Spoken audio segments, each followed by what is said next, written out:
ဒီကောင်လေးကကျွန်တော်တို့ GTC Android TV Box ပါဗျာတော့ကြတော့ကျွန်တော်တို့ဒီ Android TV Box လိုမျိုးဒီ Google Play Store Official ပါပြီးတော့အဲ့ဒါအပြင်ကိုတခြား Android Box တွေနဲ့မတူတာကြတော့သူကဒီကျွန်တော်တို့ DVB ရရပါเนาะ DVD2 receiver ရရဆိုတော့ကျွန်တော်တို့တချို့ဒီ Smart TV တွေဆိုရင်ဒီကျွန်တော်တို့ဒီရုပ်မြင်သံကြားတွေပါဒီ channel line တွေကိုကြည့်လို့မရဘူးပေါ့နော်။ဘာလို့ဆိုတော့ဒီ2 receiver မပါလို့ကြည့်လို့မရတဲ့ channel line တွေဆိုရင်လည်းဒီကောင်နဲ့ချိန်ပြီးကြည့်လို့ရတယ်ပေါ့နော်။ Smart TV ပါမှာဆိုရင်သူကကြတော့ကျွန်တော်တို့ MRT4 channel 7တို့အစားရှိရဲ့ရုပ်သံ line တွေဖိုင်ပြီးကြည့်လို့ရမယ်။ပြီးသွားရင်ဒီကောင် run to 16GB ပါမယ်ဗျာ။နောက်ပြီးတော့ 4K ရမယ်ဗျာ 4K TV ပါဆိုရင်4K resolution နဲ့လာတဲ့ဒီ DVD ရုပ်ရှင် movie တွေပြန်ပြီးကြည့်လို့ရမှာဗျာဟုတ်နောက်ပြီးတော့အထက်ထဲမှာသူ့အတွက် YouTube official ပါပြီးသားပါเนาะ Okay ဒါကျွန်တော် setup ပေါ့ယူပါเนาะသူ့ pouch ဒါဒီဘေးမှာကျတော့ကျွန်တော်တို့digital display ပါမယ်ဘေးမှာUSB port ပါမယ် memory card slot ပါမယ်နောက်ပြီးအနောက်မှာလည်း USB port ပါမယ်ဒါကြတော့ဒီ power supply ပြီးပါရင်ဒါ HDMI နဲ့တွဲပြီးတော့မှာပေါ့နော်ဒီမှာနှစ်ခုပါမယ်နှစ်ခုပါမှာကိုကျွန်တော်တို့ဒီ RFN မှာတက်ပြီးတော့ကျွန်တော်တို့ပြည်တွင်း channel line နဲ့ RFN မှာတက်ပြီးတော့ဒီကောင်ဒီအပေါက်မှာတက်ပြီးတော့အောင်ပါပေါ့နော်ဒါတော့တခြား line တက်ကကြဒီကောင်တော့သုံးရမလို့ဒီမှာတက်ပြီးတော့ internet နဲ့တက်ပြီး join ပြီးတော့ဒါ internet ပေါ့ internet ပေါက်ကကြတော့ကျွန်တော်တို့ဒီ wifi နေမှာအကြိမ်ကျွန်တော်တို့ဒီသူ့ကို wireless နဲ့ချိတ်လဲရတယ် wireless နဲ့မချိတ်ဘဲနဲ့ဟိုမှာလုံးဝ fully signal လုံးဝမိကျင်နေဆိုရင်တော့ဒီ internet ကြိုးနဲ့ join ပြီးတော့သုံးလို့ရတယ်ပေါ့နော်သူစီမှာ original pairing battery မပါဘူးDC ဓာတ်ရိုက်တက်ပြီးသုံးရတဲ့ဟာတိုင်မျိုးဖြစ်တယ်ပေါ့နော်ထဲမှာပါလဲဆိုတော့ကျွန်တော်ဒီ remove ပါမယ်ဗျဒါသူကကျတော့ကျွန်တော် remove တစ်ခဲထည့်ပြီးတော့တစ်ခဲနှလုံးထည့်ပြီးသုံးရမယ်ပြီးသွားရင်သူ့အတွက် HDMI ကြိုး HDMI ကြိုးကတော့ကျွန်တော်တို့ normal လောက်ပဲအရင်ကြီးရှည်မနေဘူး3ပေလောက်ပဲရှိတယ်ပြီးသွားရင် DC adapter ပါမယ် DC adapter ကoutput ကဘယ်လောက်လဲဆိုတော့12.15 ampere ပါဗျဒီကောင်ကနော်12.15 ampere ခေါင်းရဒီကောင်အလုံးနဲ့လာတော့နော်ရှည်ရကြတော့ကျိုးရှည်ရကြတော့သူကတော့4ပေဝန်းကျင်4ပေခွဲလောက်ပဲရှိနေပဲပြီးသွားရင်သူ့အတွက် user menu ပါမယ် user menu မှာ English လို့ပါမယ်တိုင်းကိုကြည့်ပြီးတော့သုံးလို့ရတယ်ပေါ့နော်အင်္ဂလိပ်လိုကတော့ပို့ဆုံးတယ်အခုကျွန်တော်ဒီသုံးကိုကျွန်တော် set up လုပ်မှာပေါ့နော်အရင်ဆုံး TV မှာမချိတ်ခင်သူ့ကိုဒီမှာ HDMI ကြိုးထိုးပေးထားရမယ်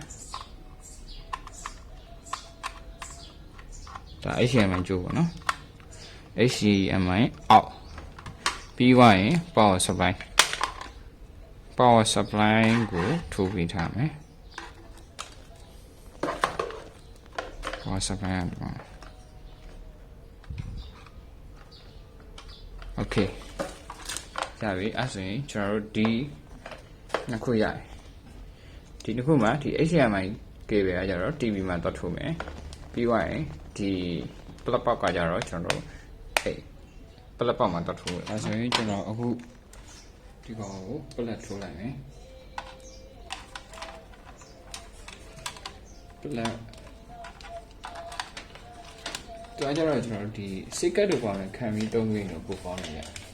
ဒီတိုင်းမသုံးဘဲနဲ့လေ secret ခံပြီးသုံးခွင့်ပို့ကောင်းတယ်အဲ့လိုဆိုဒီကြောနိုင်ပါမဖြစ်တော့ဘူးเนาะ secret နဲ့ခံပြီးသုံးပါဆိုရင်တော့ပြီးသွားရင်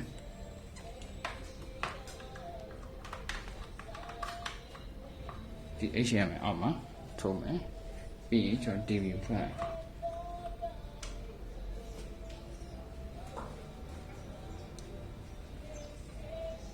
ဒီမှာ boot ဆိုတာရှိတယ်နံပါတ်လေးတက်လာရင်တိုင်းပြီးတက်လာလိမ့်မယ်နော် ပြီးသွားရင် TV ကိုကျွန်တော်တို့ရေHDMI output ကိုပြောင်းပေးပါHDMI input ကိုပြောင်းပေးပါနော်ဒါဆိုရင်စတက်ပြီ okay ဒါဆိုရင်ကျွန်တော်စတက်ပြီအဲ့ခါကျရင်ကျွန်တော်တို့ဒီ air mouse ရှိရင်လည်း air mouse နဲ့တွဲပြီးသုံးလို့ရတယ်ပေါ့နော်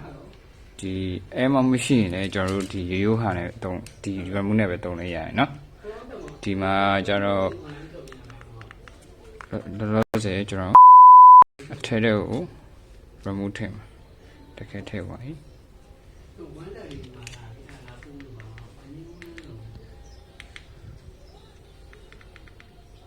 DVB ဆိုရင်ဒီ DVB ဆိုရင်နေရာကိုတွားပြီးတော့ပြန်တော့မှာပေါ့နော်ဒီမှာကျွန်တော်တို့ TV line တွေပါဆိုရင်ဒီမှာကြည့်လို့ရတယ်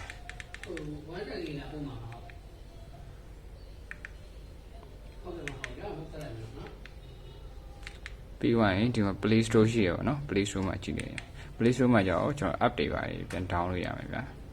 software တွေပါပေါ့နော်ပြီးသွားရင် Android TV အတွက်ကျွန်တော်တို့app store တည်တဲ့ရှိရဗျာအားကြောင့် Updrive ဆိုတဲ့ TV Updrive TV ဆိုတဲ့ဟာလေးပေါ့နော်ဒီကောင်လေးသူထဲထဲမှာဆိုရင်ကျွန်တော် Android TV တွေအတွက်အကုန်လုံးပါ software တွေ category နဲ့သူကနေသူရွေးပေးထားရပါတော့ဒါတော့ဒီကောင်ကonline မပေါ်သေးတယ်ဝင်ကြည့်လို့မရသေးဘူးပေါ့နော်ကြည့်လို့ရမယ်ပြီးသွားရင်ကျွန်တော်တို့ထဲထဲမှာ RAM ဘယ်လောက်ရှိလဲဆိုရင်ဒီကောင်က RAM 2 16GB ရှိမယ်ဗျ RAM 2 16ပေါ့နော်ဒီမှာ internet storage မှာ 16GB ပေါ့နော်ပြီးသွားရင် Android version ကကျတော့ 6.0 ရှိမယ်ဗျ 6.0 ဆိုတော့ကျွန်တော် Android TV အတွက်ဆိုရင်တော့အရင်မနှိမ့်ဘူးပေါ့နော်အရင်နှိမ့်တဲ့အနေထားမျိုးမရှိဘူးပုံမှန်သုံးလို့ရတယ်ပေါ့နော်ဒါပေါ့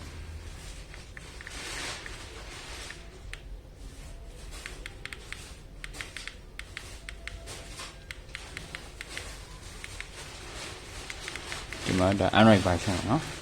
6.01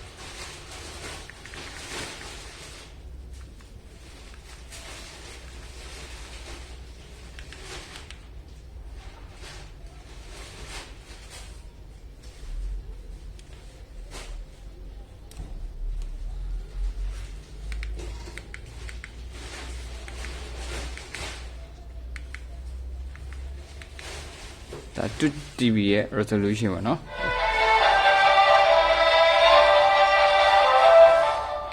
ကျွန်တော်တို့ဒီကြောင့်ဒီ 4K ဒီ TV ဘောက်ကနေပြီး 4K ထွက်တယ်ဆိုရင်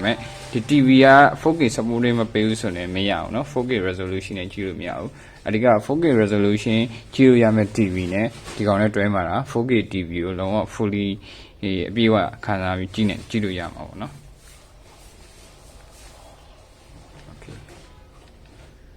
ဒီနေ့တော့ဒီလောက်ပါဗျာအားလုံးများကျေးဇူးများတင်ပါတယ်